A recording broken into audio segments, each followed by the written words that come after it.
Hello and welcome to lecture number 10 in the course Computer Graphics.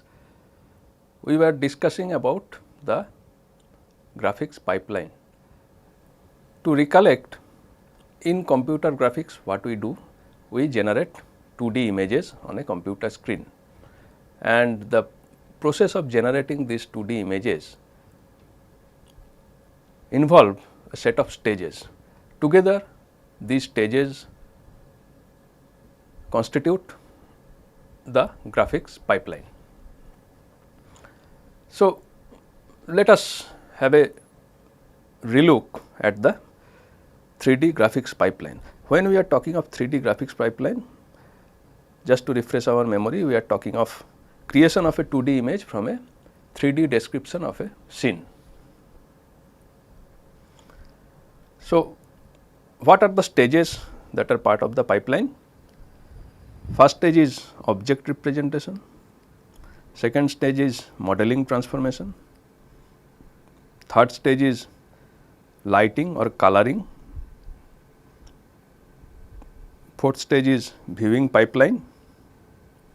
Now, note here that we are calling this stage as a pipeline itself. That means, it consists of some more sub stages.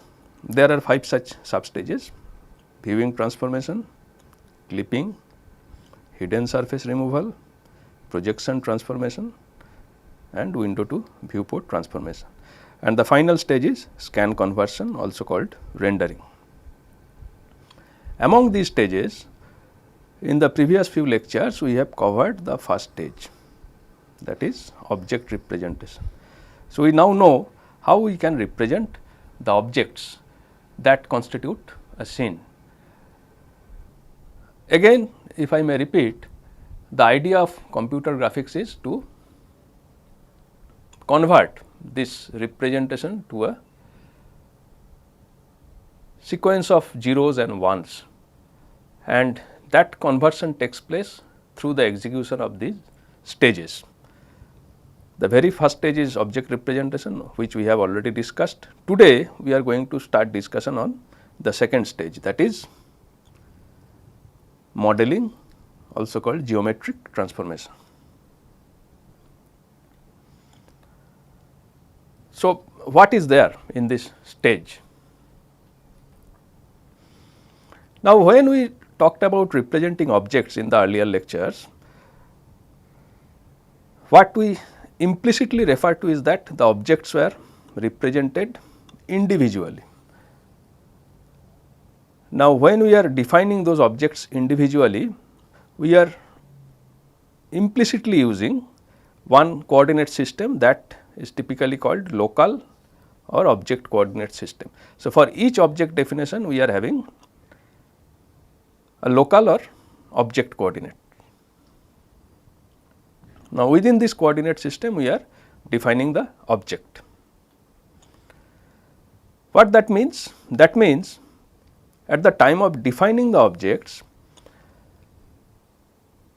we are actually not bothering too much about the object shape, size and position relative to other objects.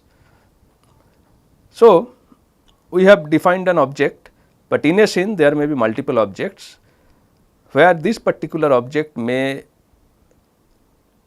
have a relative size or relative position or a relative orientation.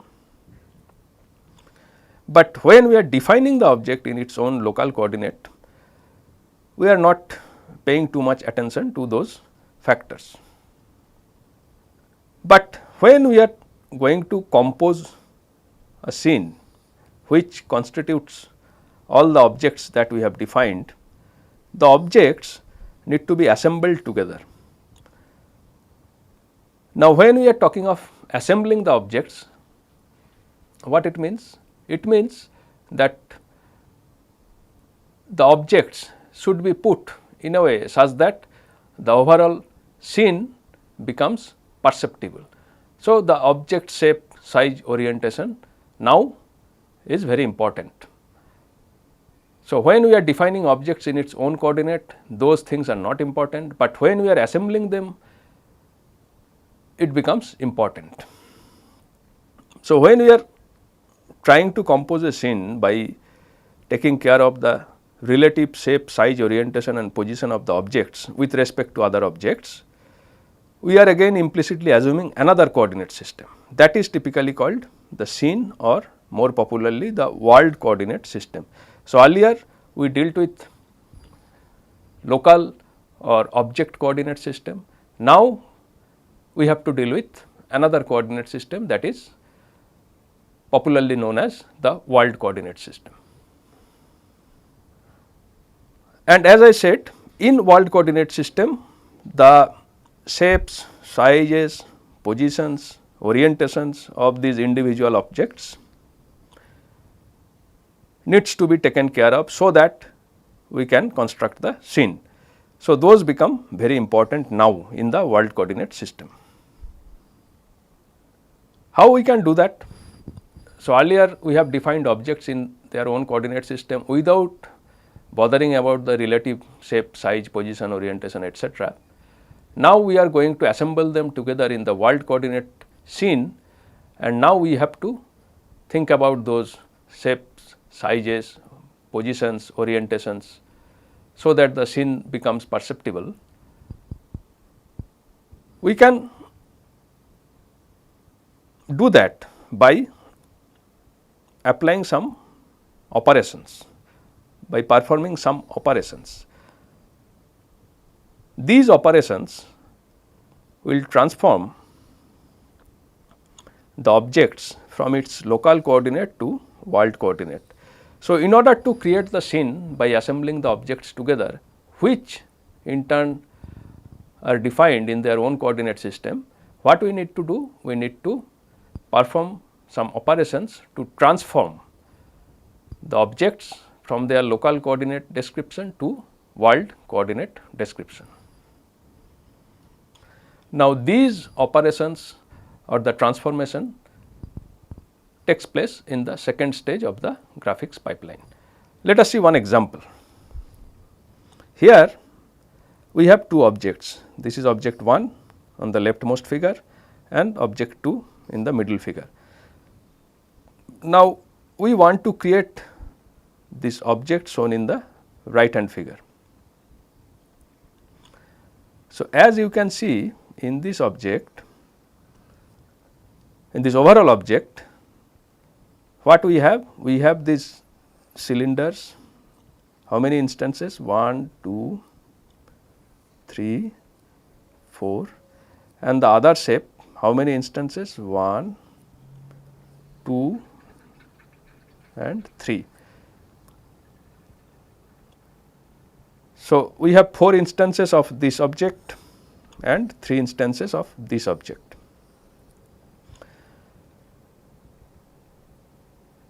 And the way these objects are defined in their own coordinate system are not the same as the way they are defined in this scene, which is on the right hand side. Here, as you can see, here the orientation is different, size is also different in all the 4 instances. Same is true for the other objects, the instances of the other objects. So, these coordinates where the objects are originally defined are the local or object coordinates.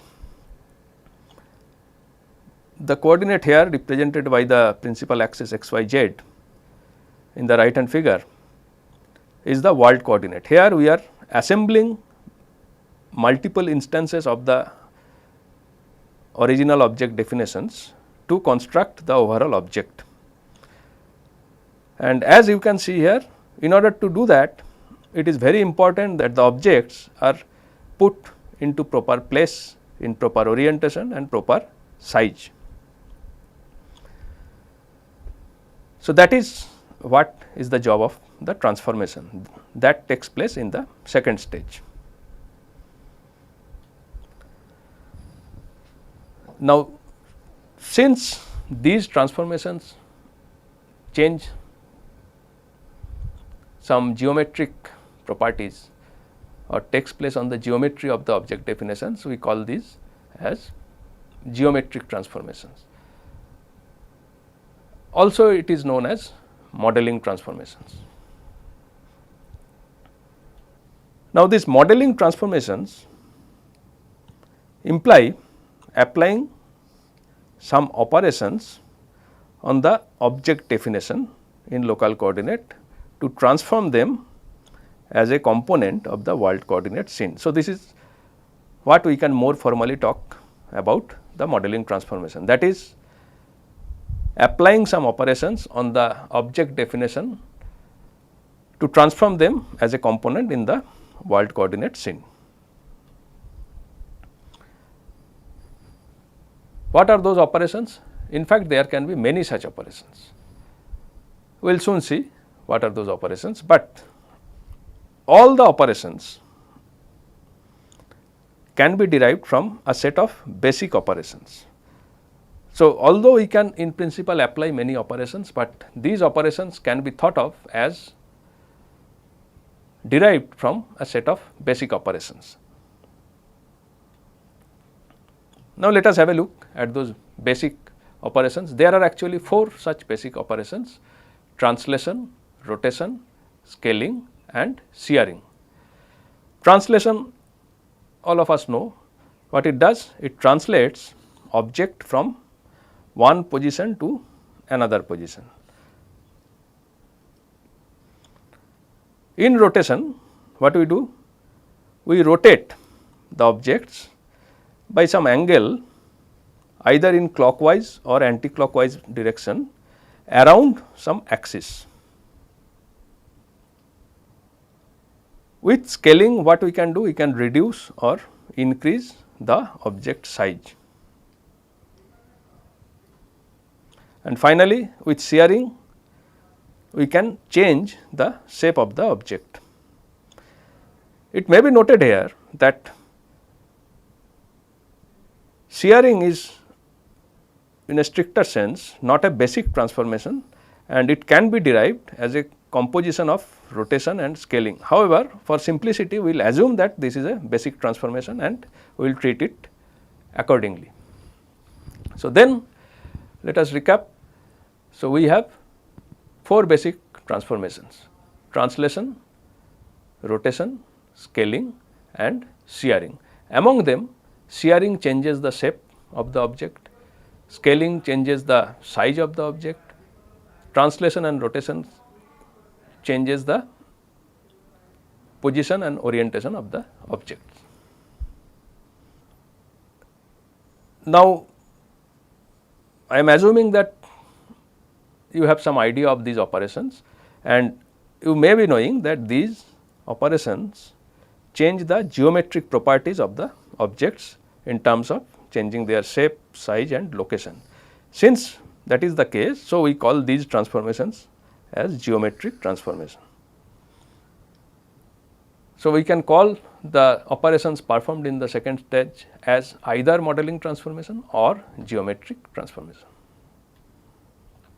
Now, let us go into a little deeper discussion on each of these transformations.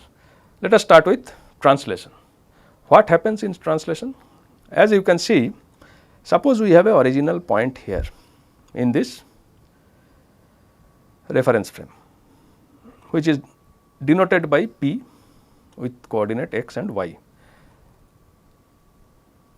Through translation, we can reposition the point to P dashed with new coordinates x dashed and y dashed.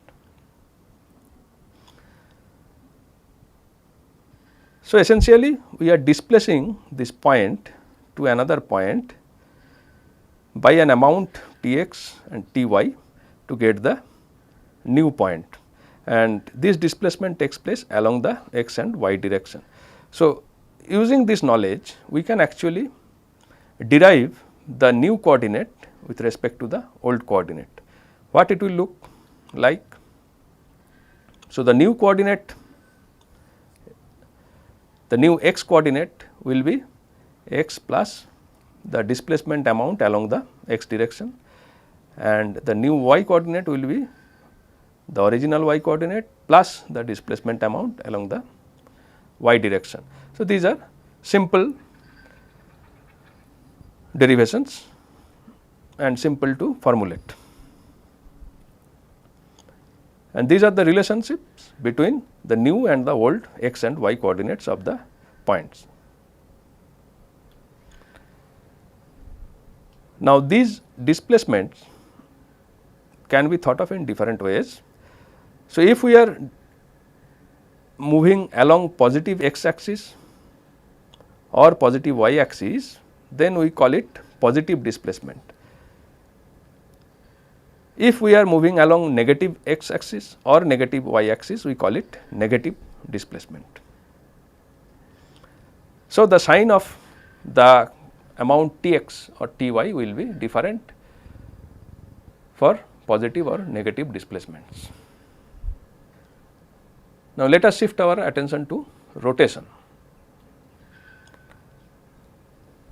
Now, in case of rotation, we do not have horizontal or vertical displacements, instead we have angular displacement.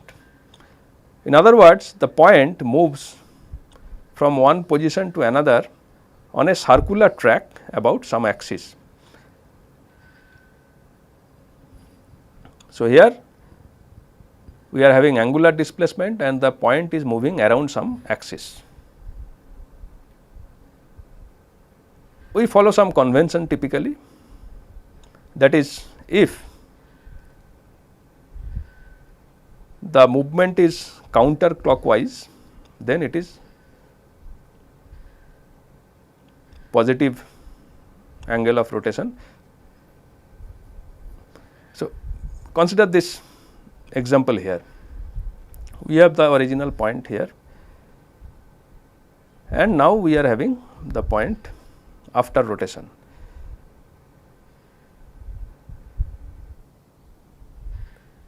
Should be denoted by x dash y dash, and the rotation angle is phi. Now, since we are moving in the counterclockwise direction, we are calling it positive rotation angle. If we are moving in clockwise direction, then we typically consider that to be a negative rotation angle. That is one convention typically followed, and in case of 2D rotation, we typically assume that the rotation takes place around the z axis. However, later on we will see for 3D rotation what are the conventions. Now, let us try to derive the relationship between the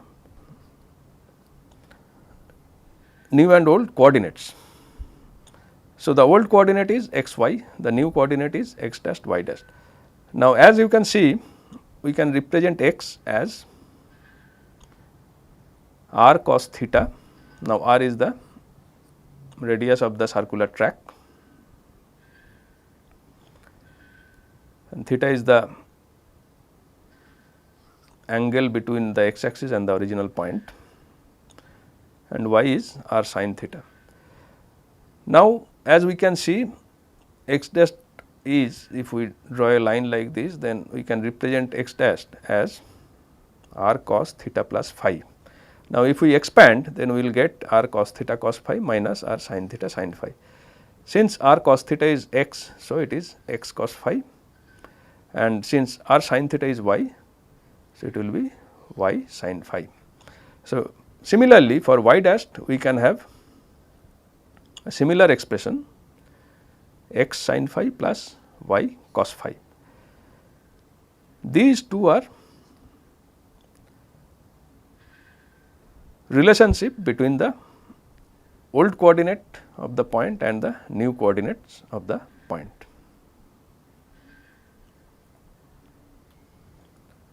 And as I already mentioned, counterclockwise angular movement is typically considered as positive, otherwise it is negative. Now, in case of negative angular movement, we change the sign of the angle of displacement. Instead of phi, we will use minus phi. That is the only change we make. So, we have learned about translation and rotation. How we can apply these transformations to the points? The way we derived, they apply to a point. For an object, we have many points. So, single application to a point will not be sufficient. So, what we need to do? We simply apply on all the points that make up the surface. Now, you may be thinking that that is impossible because there may be infinite number of points on a surface. However, we can actually do that by applying the transformations to all vertices in a vertex list representation or all the control points for a spline surface. So, when we are going to apply it, we essentially think of some representation. It can be a vertex list representation as in case of mesh representation, or can be a set of control points as in case of spline representation, and we apply the transformations on each of these points, so that the entire object gets transformed. And as I have mentioned earlier, that by applying in this way, we can change object orientation using rotation and position using translation. So, by applying rotation on all the vertices or all the control points, we can change the orientation of the object, and by applying translation on all the vertices or all the control points, we can change the position.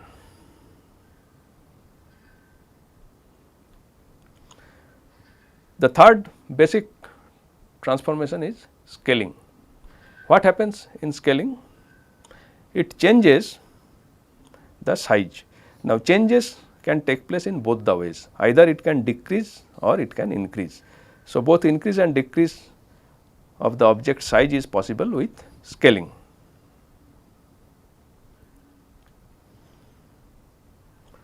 Now, mathematically, how scaling is defined? It is defined as an operation of multiplying object coordinates by some scalar quantity. Now, these scalar quantities are known as scaling factors. So, essentially we are multiplying scaling factors to the coordinate values to scale up or down the objects. Scale up means increasing the size of the object, scale down means decreasing the size of the object. So, at the level of a point, how we can understand it? So, given a point P, we simply multiply the x coordinate with a scale factor along the x direction and a scaling factor along the y direction. We multiply this to the y coordinate to get the new point x dash y dash. So, the relationship between the old and new coordinates will look something like this. So, the new coordinate x dash can be represented in terms of x in this way, and the new coordinate y dash can be represented in terms of y in this way, where Sx and Sy are the two scaling factors along the corresponding axis directions. For example, here we have one object and we are using scaling factor along x direction to be 1/3 and scaling factor along y direction to be half. Now, if I multiply these scaling factors to the x and y coordinates of the vertices, I will get 4 new vertices as shown here in this right hand figure. Now, these vertices together will represent the object. Since the scaling factors are less than 1, that means we are scaling it down or decreasing the size. So, like in case of translation or rotation, here also we did the same thing, that is we applied the scaling operations to all the points that define the object. Now, if we are using mesh representation, then those points are essentially the vertices or the vertex list. If we are using a spline representation, then these points are essentially the set of control points. And we apply scaling factor to each of these points to get the new objects, the new points that define the object. Here we should note one thing. So, if we are using the same scaling factor along both x and y direction, then this type of scaling is called uniform scaling. Otherwise, what we do is differential scaling. In the example, we have seen that the scaling factor along x direction is 1/3 and along y direction is half. So, they are different. So, we actually followed a differential scaling in the example. Now, when the scaling factor is, when say Sx is greater than 1, then along the x direction we are scaling up. When Sy is greater than 1, then along the y direction we are scaling up or increasing the size. Now, when both are greater than 1, then along both the directions we are increasing the size. Similarly, when Sx is less than 1, we are reducing or scaling down the size along x direction. Similarly, when Sy is less than 1, we are reducing or scaling down the size along y direction. When both are less than 1, then we are scaling down along both directions simultaneously. And of course, if Sx equal to 1 or Sy equal to 1, then there is no change in size. One important point to be noted here is that during scaling, the object may get repositioned, as we have seen in the example. So, original vertex was at 3, 2, here it was at 9, 2, here it was at 9, 4 and it was at 3, 4. Now, after scaling, by applying the scaling factors along x and y directions, we got a new object defined by the 4 vertices. What are the coordinates? We have 1, 1, then here we have 3, 1, here we have 3, 2 and here we have 1, 2. Now, as you can see, the vertices got repositioned. So, that is one of the effects of scaling. One effect is changing the size, other effect is it may lead to repositioning of the objects. The final basic transformation is shearing. What happens in shearing? Here we basically change the shape of the object. So far the transformations that we have learned deal with changing the position, orientation and size. Now, the final or the fourth basic transformation, shearing, allows us to change the shape also. As you can see in this example, so we have one object here which after shearing gets transformed to this object with a change in shape. Now, like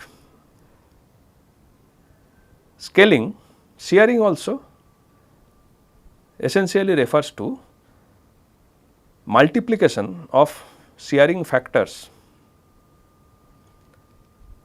along the x and y directions on the original object or on the original point. So, if original point is x, then we multiply it with the shearing factor to get the transformed point x dash, and same is true for y also. But the relationship is slightly more complicated than scaling. Here the new point is obtained by addition plus multiplication. So, the new point is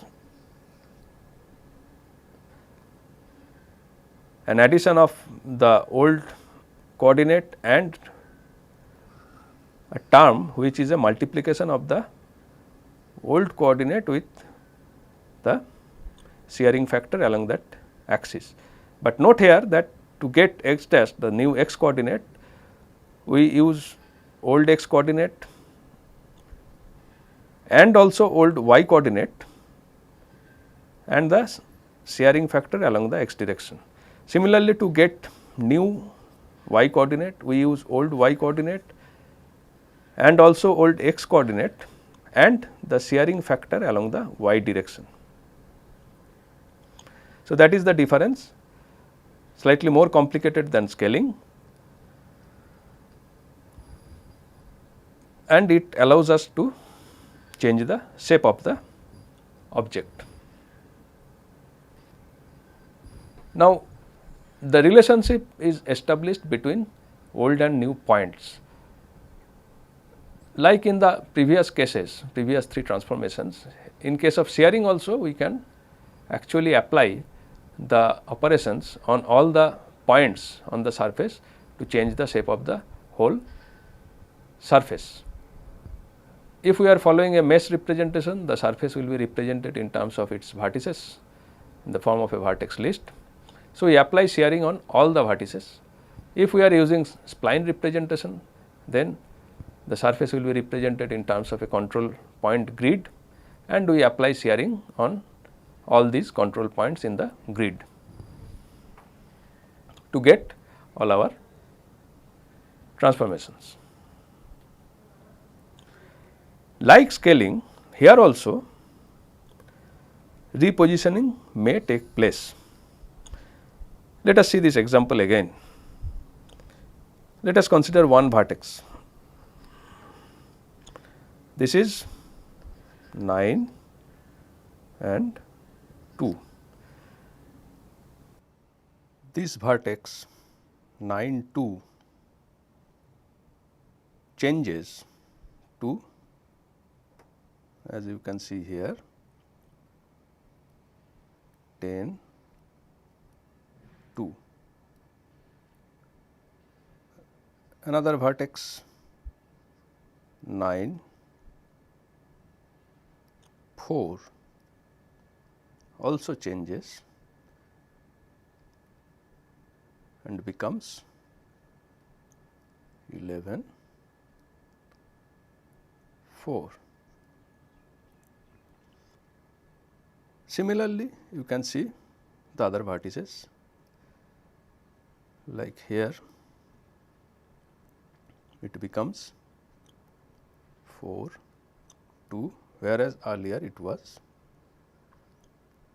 3, 2.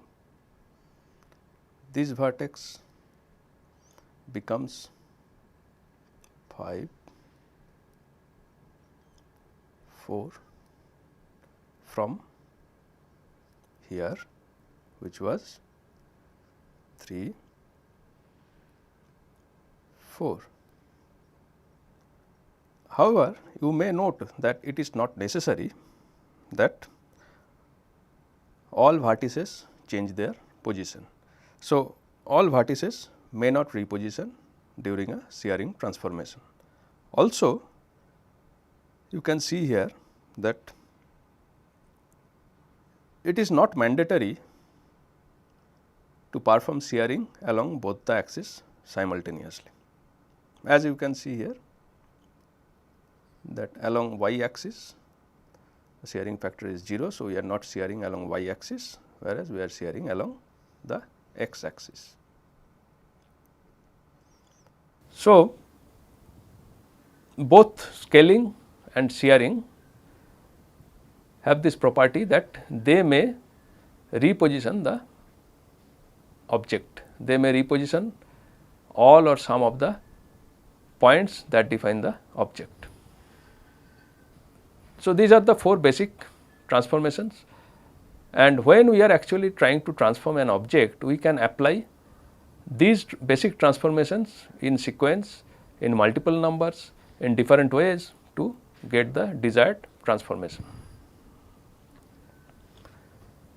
Now, one point should be noted here, that in order to perform the transformation, we have derived some equations, the equations that show the relationship between the old and the new point. So, if we want to perform the transformation, we have to apply these equations on the old points to get the new points. In fact, these equations are not very handy and convenient for use to build graphics libraries or packages. If we are trying to design a modular graphic system, then these transformations represented in the form of equations may not be a good way to represent the transformations. We require alternative representations, and those representations are there in the form of matrices, and we will also have many advantages if we are using matrices, particularly in the context of building modular systems. So, in the next lecture we shall discuss